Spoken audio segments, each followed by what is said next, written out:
Hi everybody, thanks for joining me in this video that looks at building versus buying a 3-axis motion controller.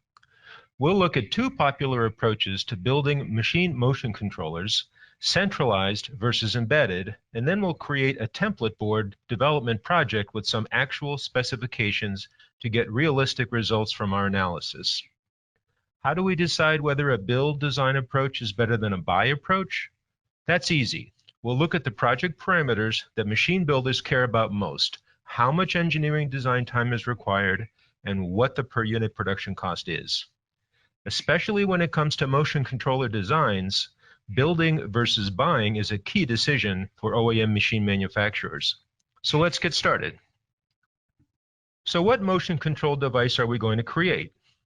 Probably the most common single application in the field, a 3-axis motion controller, one capable of sophisticated profile generation, providing high accuracy positioning control for brushless DC motors or step motors. 3 axes is a magic number for a lot of applications, including XYZ stages, gantry controllers, and a wide variety of machines in the laboratory automation, semiconductor equipment, robotics, and general automation industries. You've already seen the word embedded in this presentation a few times. So what does that mean? And what makes embedded control a good choice for a motion controller? The answer is simple. Embedded controllers are mounted inside or somewhere on the machine that is being controlled. The alternative approach is called centralized or traditional control and separates the controller from the machine by mounting it in its own box containing an industrial computer, a motion card, and cable-connected amplifiers. PLCs also follow the centralized control model. Embedded controllers have the big advantage of shorter cable lengths. This reduces noise from the position encoders, sensors, motors, and other machine hardware. Does centralized control still sometimes make sense? Absolutely, especially if accessing the machine is difficult or dangerous. In that case, a separate control box located away from the machine being controlled is the way to go. All of the estimates we will provide in this presentation are just that, estimates. Actual results will vary based on the experience of the design team and the overall scope of the machine to be controlled. Nevertheless, we want to try to make as fair a comparison as possible. So we've created some target specifications for motor type, power, and other features we want for our motion control board, such as the ability to download user application code and support for an Ethernet link to the external world. The specifics aren't all that important because they will vary from design to design, but what matters is that we have a defined performance target that is compared equally for the build versus buy project development approaches we will compare. So with our target embedded control board defined, what does it take to develop it? The answer is shown in this slide. Different projects will carry different emphasis, but they will all go through these rough sequence of steps. The overall work is split into two groups, one carried out by electrical engineers and the other by software and system engineers. That's very common in a controller board development project. But it should be noted that motion controller designs have some special challenges connected with them. That's because we may need to think about heat management, EMI, and other factors that are unique to the process of driving motors. For example, in our template design, we will drive motors with up to 350 watts of power. With today's technology, that's completely possible in a PCB-based design, but possible should not be confused with trivial. So build versus buy is often a question of the level of in-house motion design expertise and experience. Okay, we're going to start by analyzing the build design approach. This means that we will do the detailed work to create a complete board schematic, write software to provide the motion control functions, and write software to provide the overall machine control functions. As we start the design, right away, we will need to make major decisions that are related to the special nature of motion control. The first is whether you want to use off-the-shelf motion controller ICs, and the second is whether you want to use off-the-shelf PCB-mounted motor amplifiers. Broadly speaking, buying these items will save design time, but they will also increase the per unit cost. Another key factor is the overall performance level you are seeking. The fancier the features, the more likely you will choose to purchase these key components. If we are controlling step motors, on the other hand, or if we don't need complex profiles, we may lean toward the build option for the motion control IC. The amplifier decision follows the same path, but adds the power output level as a key determinant. Driving 50 or 100 watts is pretty easily accomplished with low-cost ICs, but driving above 100 watts, and if advanced control techniques such as field-oriented control are needed, you will find off-the-shelf amplifier modules increasingly appealing. Okay, let's take a look at the first results, which show the timeline and per unit cost of the build project approach.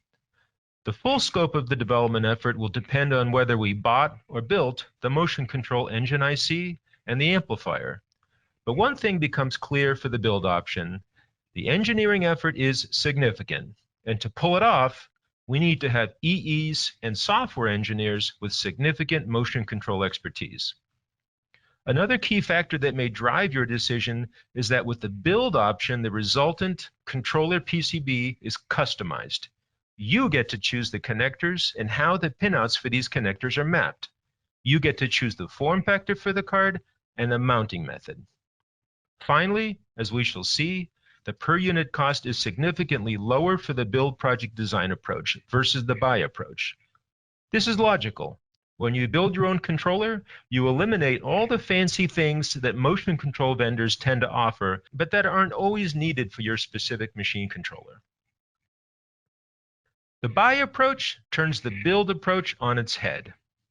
Rather than design your own board, we will buy an off-the-shelf 3-axis motion controller. So naturally, there is much less to design. What remains is writing the software that gives the controlled machine its behavior and tuning the motor speeds and servo control parameters for our specific machine to be controlled. Comparing the overall design effort for the buy option versus the build option, we will take what was a 3 to 5 man-year project and reduce it to about a 1 to 2 man-year project. So what's the downside? The downside is per unit cost. Assuming a production run rate of 1,000 machines per year, the build option has a per axis cost of about $300 per axis. Compare this with the build option, which is about $75 per axis. And don't forget that the controller for the buy option is not customized for our application. We will need to accept the form factor, connector types, and connector pinouts that are provided with the off-the-shelf board we purchased. Is that the end of the story? As it turns out, no. Recently, the binary project choice of build versus buy has been upended by a simple-looking yet immensely powerful new component called a PCB-mountable motion control module. This new type of device has enabled a hybrid project development option, which we will call the blend option. In the blend option, we are still creating a custom PCB, but we are not designing a schematic from the ground up. The schematic we create will not consist of a complex 8, 10, or 12-layer card. It is instead much more similar to a wiring diagram, and the card itself is usually a simple 4-layer design. The project results, correspondingly, have some of the build benefits and some of the buy benefits. Most importantly, because the user must still design an interconnected board, the resulting controller is fully custom. You choose connectors and form factor. The per unit cost is a little bit improved over the full buy option, but only slightly.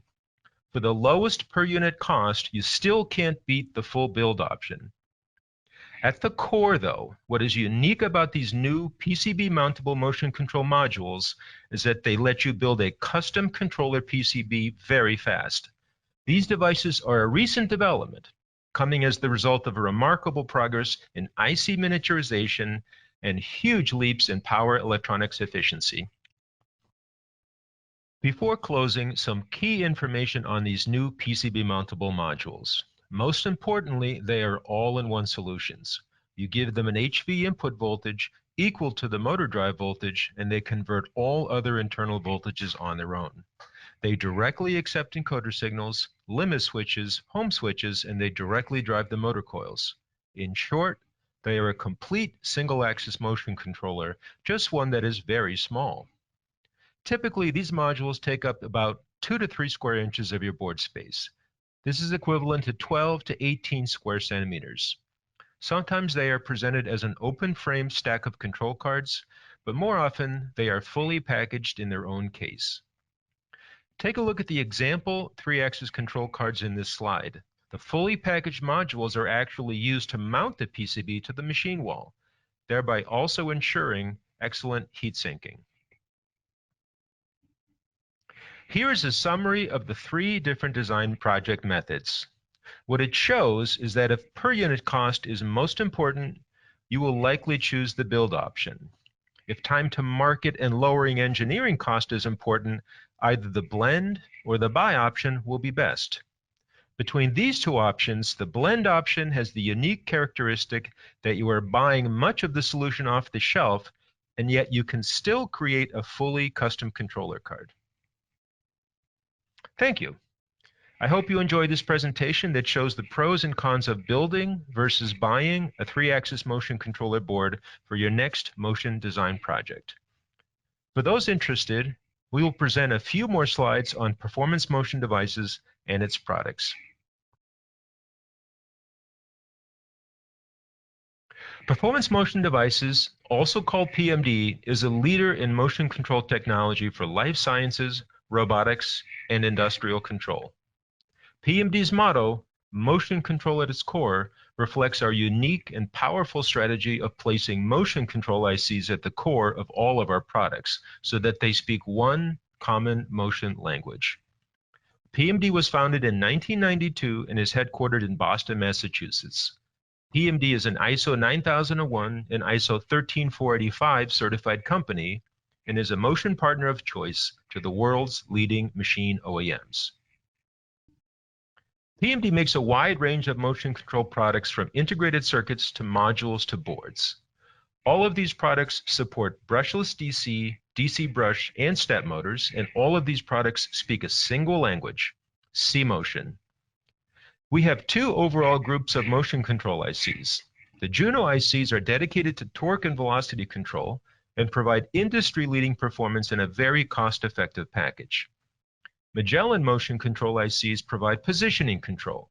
They come in a single and multi-axis version and have been used successfully in thousands of different applications. Atlas digital amplifiers are high-performance dedicated motor amplifiers. Like many of our products, Atlas amplifiers are ideal for creating embedded PCB-mounted control solutions. Ion digital drives contain a single-axis Magellan IC and then add onboard amplification. These modules are perfect for applications where you want a ready-to-go, plug-and-play solution. Ions come in both PCB-mounted and cable-connected versions. Finally, we have the Prodigy motion control boards, which again start with the Magellan Motion IC, but that are packaged in a board format. Prodigy boards come in both PC184 and standalone formats. Thanks again for watching this presentation. To go further, please contact your local PMD representative or visit us at www.pmdcorp.com. Thank you.